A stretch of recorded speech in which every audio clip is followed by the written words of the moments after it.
तर तिकडे देवेंद्र फडणवीस यांनी राज ठाकरेंच्या बाप्पांचं दर्शन घेतले। शिवतीर्थवर फडणवीस गेले होते आणि त्यांनी राज ठाकरे यांच्या बाप्पांचं दर्शन घेतलेलं आहे। राज ठाकरे यांच्या घरच्या गणपतीचं दर्शन घेऊन मुख्यमंत्री देवेंद्र फडणवीस बाहेर पडले। देवेंद्र फडणवीस यांनी राज ठाकरे यांच्या बाप्पांचं दर्शन घेतले। राज ठाकरेंच्या शिवतीर्थ निवासस्थानी जाऊन फडणवीसांनी राज ठाकरेंच्या बाप्पांचं दर्शन घेतलं।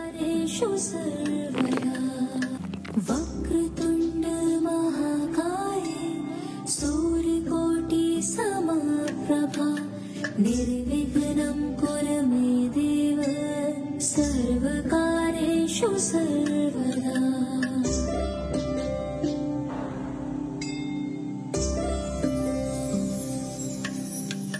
वक्रतुंड महाकाय सूर्यकोटि समप्रभा निर्विघ्नं कुरु मे देव सर्वकार्येषु। देवेंद्र फडणवीस यांनी राज ठाकरे यांच्या शिवतीर्थ या निवासस्थानी जात गणपती बाप्पाचं दर्शन घेतलं।